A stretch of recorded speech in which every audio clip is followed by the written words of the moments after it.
Salut, c'est Vol-Ouest à l'appareil. Si vous écoutez ce message, vous êtes la résistance.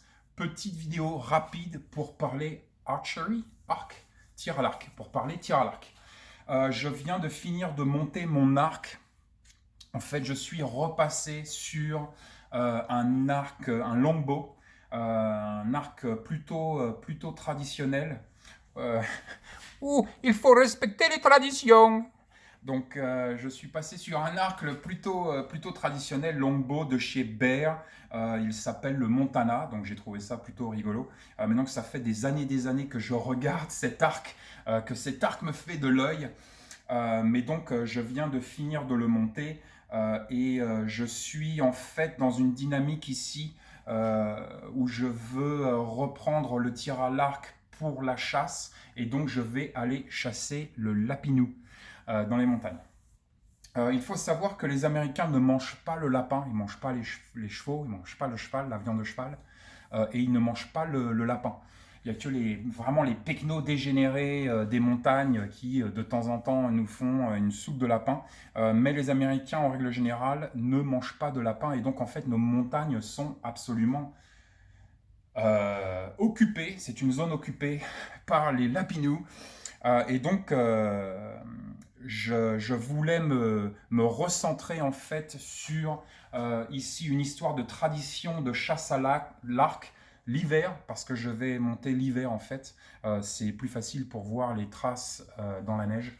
Mais donc je vais chasser le lapin cet hiver avec cet arc traditionnel. Et donc, je voulais un petit peu me recentrer sur cette histoire de tradition de chasse à l'arc, mais de chasse à l'arc traditionnelle, et donc m'éloigner de l'arc à poulie et de toute cette dynamique en fait et de cette culture de l'arc, de la chasse à l'arc au gros gibier avec un arc à poulie. Ça a sa place, mais comme je le dis depuis le début, ça n'a jamais été pour moi. Je préfère chasser à la carabine qu'à l'arc à poulie, camp and bow. Par contre, la chasse à l'arc traditionnelle est quelque chose qui m'a toujours attiré. En fait, je fais du tir à l'arc. J'ai commencé le tir à l'arc dans les années 80. J'étais au Paris Art Club à la porte de Versailles. Il était à l'époque au stade de Pierre de Coubertin. J'allais au stade de Pierre de Coubertin.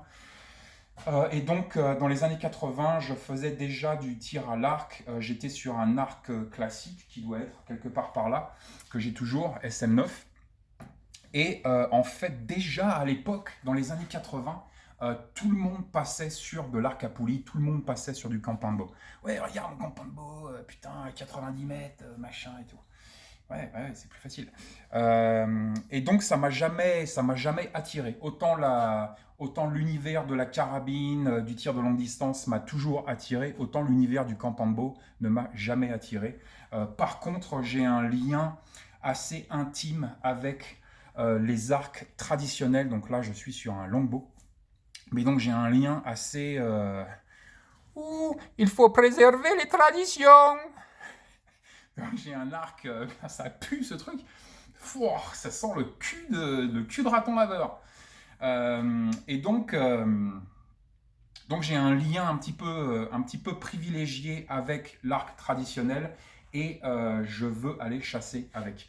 Donc l'idée c'est bien évidemment d'essayer de vous emmener avec moi le plus possible. Donc je vais essayer de faire le plus possible de vidéos, de parler et d'explorer un petit peu parce que là en 5 minutes c'est très difficile d'expliquer le pourquoi du comment et ainsi de suite. Mais donc, au fur et à mesure des vidéos, j'essayerai en fait d'expliquer aussi et peut-être d'explorer un petit peu plus profondément cet univers de la chasse à l'arc traditionnelle. Voilà, franchement, un outil absolument formidable. Ne mélangeons pas tout. Je ne suis pas ici dans un délire Mad Max. Quand ça va être la fin du monde, vous allez voir, je vais avoir mon arc, je vais tous vous buter avec. C'est pas du tout ça. Là, je suis en fait sur un système de chasse à l'arc et une intention de chasse à l'arc parce que justement tout va bien et que je peux avoir 5000 calories dans mon sac à dos, Mystery Ranch. Tu vois, je peux avoir 5000 calories dedans alors que je vais aller chasser le lapin. Si c'était la fin du monde, ce ne serait certainement pas le premier outil que j'utiliserais pour mettre à manger sur la table et pour nourrir mon clan. Mais dans un contexte où tout va bien, je trouve que renouer ce contact avec la chasse, renouer ce contact avec tuer un animal pour nourrir sa famille, pour mettre à manger sur la table et renouer un petit peu contact avec ce tradition. C'est la tradition chasse et pêche. Renouer un petit peu avec la tradition chasse et pêche. Et puis bien évidemment un lien direct avec nos ancêtres, avec toutes les relations à l'énergie que nos ancêtres ont pu connaître, toutes les relations à la nourriture que nos ancêtres ont pu connaître, toutes les émotions que nos ancêtres ont pu connaître, partir à la chasse, l'estomac vide, avec un arc traditionnel comme ça, juste une poignée de flèches et essayer de survivre dans les bois, mettre à manger sur la table. Il y a toute une relation ici à la nature, à la lenteur de la chasse, la relation prédateur-proie qui me paraît extrêmement intéressante. Donc je vous tiendrai au courant. Encore une fois, ce n'est pas pour tout le monde et encore une fois, ce n'est pas un délire Mad Max. Chaque chose à sa place. Cet outil est un excellent outil pour quand tout va bien. Donc voilà, je vous tiens au courant. J'essaierai le plus possible de vous emmener avec moi. On attend là les premières neiges, donc dès que ça commence à neiger, c'est parti, mon kiki. Et prenez soin de vous.